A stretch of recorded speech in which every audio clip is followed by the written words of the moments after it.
The crimson tide rising Admiral Vex stood on the command bridge of the Caliph flagship Dominion's Edge, his crimson scales reflecting the battle screens that displayed yet another conquered system. The Nexari homeworld burned below them, its once beautiful crystal cities now nothing but glowing slag. Around him, his officers moved with mechanical precision, their dark eyes showing no emotion as they coordinated the systematic destruction of an entire civilization. The Caliph Empire had ruled the galaxy for 3,000 years, and they had earned that rule through blood and fire. Their military doctrine was simple and effective: total annihilation of any species that refused to submit. They had perfected the art of warfare, turning conquest into a science. Every battle followed the same pattern: overwhelming force, superior technology, and absolute ruthlessness. Admiral called out his tactical officer, Lieutenant Krell. The Nexari defense fleet has been completely eliminated. Their remaining population centers are defenseless. Vex nodded slowly, his serpentine neck moving with calculated grace. The Nexari had been a peaceful species, their technology focused on art and philosophy rather than warfare. They had tried to negotiate, offering tribute and cultural exchange. Such naivety always amused him.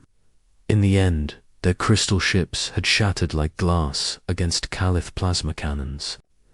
"Begin the harvesting protocol," Vex ordered, his voice carrying the weight of absolute authority.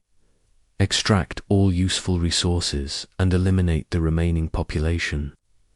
We move to the next system within the solar cycle." The Caliph had conquered over 400 species using this exact method. They studied their enemies, identified weaknesses, and struck with overwhelming force. Their military academies taught that emotion was weakness, that mercy was failure, and that only through absolute domination could order be maintained in the galaxy. As the Dominion's Edge prepared to jump to hyperspace, a junior officer approached with a datapad. "Admiral, our deep space scouts have identified a new system. Single inhabited world, primitive technology level. They call themselves humans." Vex examined the tactical readout with interest. The third planet of a yellow star. System populated by bipedal mammals who had barely achieved interstellar travel. Their technology was crude, their weapons primitive, their military doctrine laughably chaotic. Intelligence reports suggested they spent as much time fighting each other as they did exploring space. "Estimated resistance level?" Vex asked. "Minimal, sir. They have no unified government, no standardized military, and their largest ships are converted cargo vessels. Our analysts predict complete subjugation within 6 hours." Vex's mandibles clicked in what passed for a smile among his species. "Excellent. Signal the fleet. We make for the Sol system. Perhaps these humans will provide more entertainment than the Nexari." The Caliph war fleet consisted of 50 vessels, each one a masterpiece of military engineering. The Dominion's Edge alone carried enough firepower to crack a moon, while the supporting cruisers and destroyers formed a formation that had never known defeat. They moved through hyperspace with the confidence of predators approaching helpless prey when they emerged at the edge of the Sol system. Vex was pleased to see that human technology was even more primitive than reported. Their detection systems were so crude that it took them nearly an hour to realize they were no longer alone. The humans had a handful of orbital stations around their home world, and perhaps a dozen ships that could generously be called warships. "Open a channel to the human home world," Vex commanded. "Let us see how quickly they surrender." The main screen flickered to life, showing a human female in what appeared to be a military uniform. She had dark hair pulled back severely, and her eyes held a hardness that surprised Vex. Most species leaders broke down immediately upon seeing the Caliph fleet. "I am Admiral Vex of the Caliph Empire," he began, using the standard intimidation protocol. "You have been selected for integration into our domain. You have 24 hours to surrender all military assets and prepare for processing. Resistance will result in the complete sterilization of your world." The human stared at him for a long moment, and Vex was surprised to see no fear in her expression. Instead, she leaned forward slightly and spoke in a voice that carried an edge of steel. "I am Captain Sarah Chen of the Terran Defense Force. I've reviewed your Empire's history, Admiral. You're basically space pirates with delusions of grandeur. Here's our counteroffer. Pack up your ships and leave our system. You have 1 hour." The bridge of the Dominion's edge fell silent. In 3,000 years of conquest, no species had ever responded to a Caliph ultimatum with defiance. Vex felt his blood pressure rise, his scales darkening with anger. "Captain Chen," he said slowly, "you clearly do not understand the situation. We have conquered 400 species. Our military might is absolute. Your pitiful dozen ships cannot stand against the power of the Caliph Empire." Sarah Chun's expression didn't change. "You know what I think, Admiral? I think you've been picking on species that were too civilized to fight back properly. But humans, we've been fighting wars since we discovered fire. We're really, really good at it." Before Vex could respond, his sensor officer called out in alarm, "Admiral, new contact emerging from hyperspace. Single vessel, but the energy signature is ... unusual." The tactical display updated to show a ship that defied conventional design. Where Caliph vessels were sleek and purposeful, this human ship looked like it had been built by committee. Mismatched hull sections, weapons that seemed to be bolted on wherever they would fit, and armor plating that appeared to be improvised from mining equipment. "That's the TDF stalwart," Chen said, her voice carrying a note of pride. "She's not pretty, but she's got something your fancy ships don't have. She's got a crew that refuses to quit." Vex studied the vessel with growing confusion. It was massive, nearly as large as his flagship, but its construction made no sense. Human engineering appeared to be a combination of desperate improvisation and reckless innovation. The ship looked like it might fall apart at any moment. "Captain Chen," Vex said, his voice carrying a note of condescension, "that vessel appears to be held together with salvaged materials. Do you truly believe it can stand against the might of the Caliph Empire?" The human captain's response was immediate and chilling. "Admiral, that ship was built by people who spent 2 centuries turning rocks into starships. Every rivet was placed by someone who knew their children's lives depended on it. Every weapon was designed by engineers who understood that failure meant extinction. And every member of that crew volunteered to be here, knowing they probably wouldn't make it home." On the tactical display, the stalwart was moving toward the Caliph fleet. Its approach was erratic, unpredictable, nothing like the precise formations the Caliph were accustomed to. It seemed to be probing, testing, looking for weaknesses. "Admiral," his weapons officer reported, "the human vessel is powering up weapon systems. Configuration is ... unconventional. They appear to be using kinetic accelerators, fusion missiles, and something our computers can't identify." Vex felt the first stirring of unease. The Caliph had faced kinetic weapons before, but they were typically primitive railguns or mass drivers. The energy readings from the stalwart suggested something far more sophisticated. All ships, battle formation, Omega-7, Vex commanded. We will demonstrate to these humans why the Caliph Empire is feared. Throughout the galaxy, the Caliph fleet moved into their standard attack formation, a precise arrangement that had crushed countless enemies. Each ship knew its role. Each weapon system was optimized for maximum efficiency. It was military perfection, honed by millennia of conquest. But as they closed distance with the stalwart, something unexpected happened. The human ship didn't retreat, didn't attempt to flee. Instead, it accelerated directly toward the Caliph formation, its weapons beginning to charge. "Foolish," Vex muttered. "They're committing suicide." Then the stalwart opened fire, an admiral. Vex realized that everything he thought he knew about warfare was about to change. The first salvo wasn't the elegant plasma beams or particle cannons that civilized species used. Instead, massive slugs of metal accelerated to impossible velocities, tore through space. But these weren't simple, kinetic projectiles. Each slug was surrounded by a field of superheated plasma, and when they struck the lead Caliph cruiser, they didn't just penetrate the hull, they vaporized entire sections of the ship. "Impossible," Vex snarled. "How can primitive kinetics penetrate our shields?" His tactical officer's voice shook with disbelief.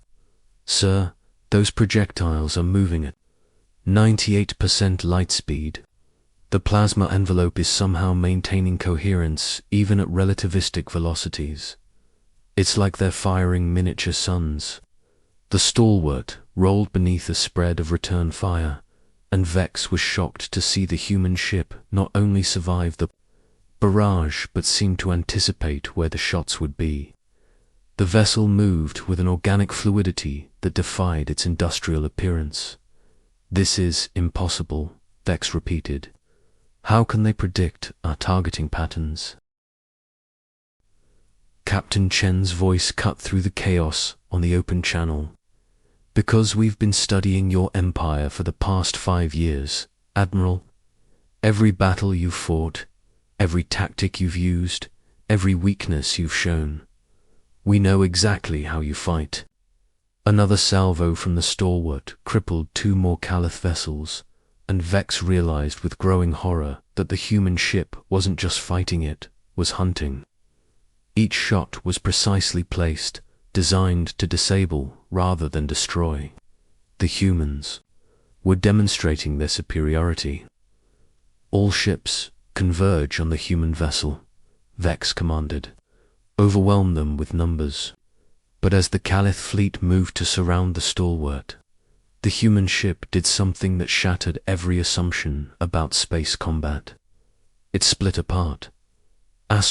When iron meets fire, what Admiral Vex had thought was a single vessel suddenly revealed itself to be a modular combat platform. The stalwart separated into 7 distinct sections, each one a fully armed and independently operated warship. The humans had somehow created a fleet that could function as a single unit or as separate vessels, depending on tactical requirements. "Impossible," Vex roared, his carefully maintained composure finally cracking. "No species has ever developed modular combat architecture." Captain Chen's voice remained steady on the open channel. "That's because most species think inside the box, Admiral. Humans learned a long time ago that the best way to win a fight is to change the rules while you're fighting." The 7 sections of the stalwart moved through the Caliph formation like a pack of wolves, each one covering the others while delivering devastating firepower. Their weapons were a chaotic mix of technology's kinetic accelerators, fusion torpedoes, plasma cannons, and something that appeared to be weaponized mining equipment. But what truly unnerved Vex was the unpredictability of their tactics. The Caliph had spent millennia perfecting military doctrine, creating standardized responses to every possible threat. The humans seemed to be making up their strategy as they went along, adapting and improvising with every exchange. "Sir," his tactical officer reported, "they are not following any recognizable combat doctrine. Their movements are completely random, but somehow coordinated. It's like they're communicating through some kind of quantum entanglement." Vex watched in growing horror as his perfect formation began to crumble. The human ships would cluster together to deliver concentrated firepower, then scatter before the Caliph could respond. They used debris from their own attacks as cover, turning the battlefield into a chaotic maze of wreckage and energy discharges. "Admiral," his communications officer called out, "we're receiving multiple transmissions from the human vessels. They appear to be taunting us." On the tactical display, Vex could see that humans were broadcasting on open frequencies. Their voices were filled with dark humor and grim determination. They joked about their odds, made references to battles from their history, and seemed to be enjoying themselves despite facing overwhelming numbers. "These humans are insane," his weapons officer muttered. "They're outnumbered 7-1, and they're laughing."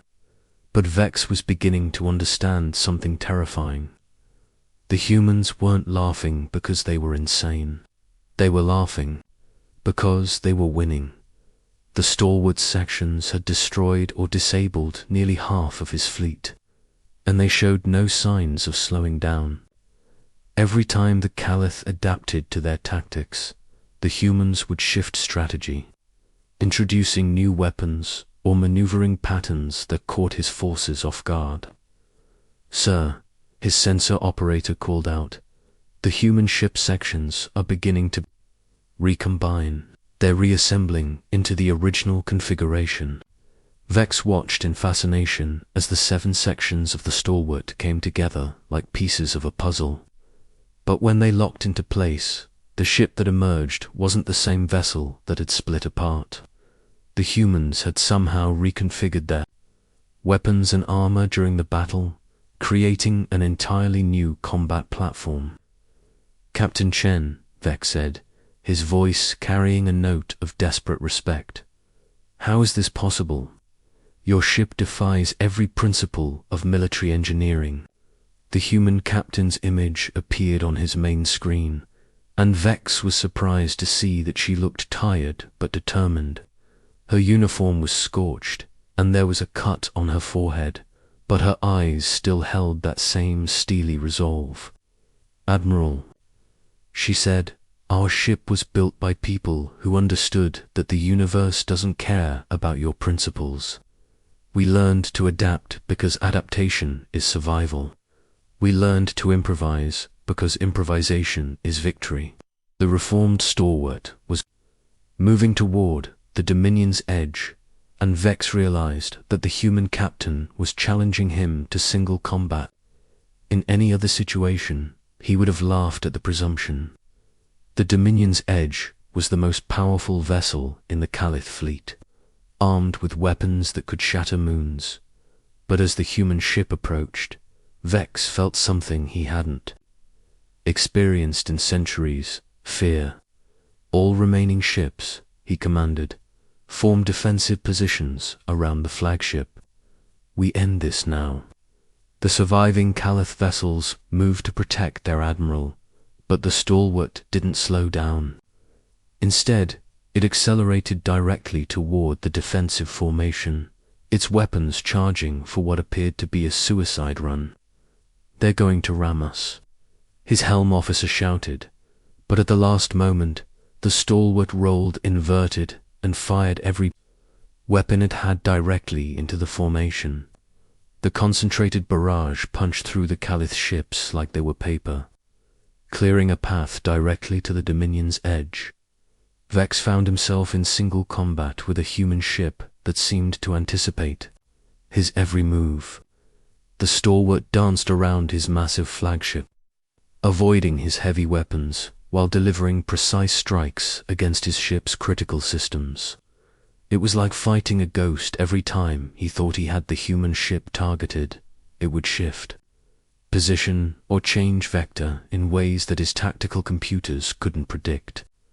"Sir," his engineer reported, "they're not just attacking randomly, they're systematically disabling our systems. Weapons, engines, shields, they know exactly where to hit us." The realization struck Vex like a physical blow. The humans hadn't just been studying Calith tactics, they had been studying Calith technology. They knew the weak points of every ship in his fleet, the failure modes of every system, the exact sequence of attacks needed to disable rather than destroy. "Captain Chen," he said, his voice barely above a whisper, "you planned this entire battle." The human captain's response was immediate.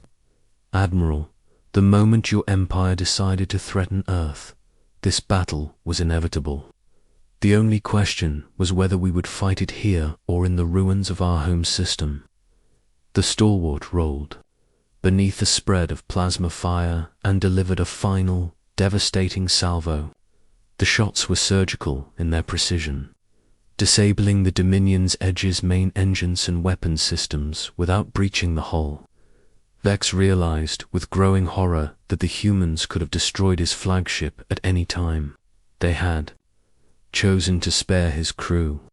"This is Commander Chen to all Calith vessels," the human captain announced on open frequencies. "You have 10 minutes to evacuate your damaged ships before we begin salvage operations. Any vessel that attempts to reactivate weapons will be destroyed." Vex looked at his tactical display and saw the impossible. His fleet, the same fleet that had conquered 400 species, had been defeated by a single human ship. Not destroyed, but defeated. The humans had demonstrated such overwhelming superiority that continued resistance was pointless. "Admiral," his communications officer said quietly, "the human is requesting to speak with you privately." Vex nodded slowly, and Captain Chen's image appeared on his personal screen. She looked at him with what appeared to be sympathy, and when she spoke, her voice carried a note of genuine regret. "Admiral, I want you to understand something. This wasn't personal. Your empire made a choice when it decided to threaten innocent species. We made a choice when we decided to stop you." Vex felt his worldview crumbling round him. "How?" he asked. "How did you know we would come here?" "Because," Chen said simply, "we've been watching you for years. Every species you destroyed, every world you conquered, every life you ended. We studied your patterns, learned your tactics, and prepared for this moment. We knew that eventually you would threaten someone who couldn't run." The human captain paused, and Vex saw something in her expression that he had never seen before, not in any of the species his empire had conquered. It wasn't fear or hatred or even anger. It was disappointment. "You know what the tragedy is, Admiral? Your people could have been amazing. You have incredible technology, remarkable discipline, and the organizational skills to unite a galaxy. But you chose to rule through fear instead of leading through example." Vex stared at the human captain, understanding for the first time that this battle had been about more than just stopping the Calith Empire. It had been about showing the galaxy that there was another way. "What happens now?" he asked. Captain Chen's expression softened slightly. Now we rebuild. The species you've conquered will be free to determine their own futures. Your people will be given the chance to join the galactic community as equals rather than conquerors. And humanity will make sure that no empire ever again threatens the innocent." As the stalwart began coordinating rescue operations for the disabled Calith vessels, Vex realized that everything had changed. The galaxy's greatest military power had been defeated not by superior technology or overwhelming numbers, but by a species that refused to accept defeat as an option. The age of the Caliph Empire was over. The age of human leadership had begun, and in the depths of space, among the disabled ships and drifting debris, a new order was being born, one based not on conquest and domination, but on the simple human belief that everyone deserved a chance to determine their own destiny. The war was over. Humanity had won not through destruction, but through the demonstration that there was always another way to fight, with courage, creativity, and the unshakable conviction that freedom was worth any sacrifice. In the end, that had made all the difference.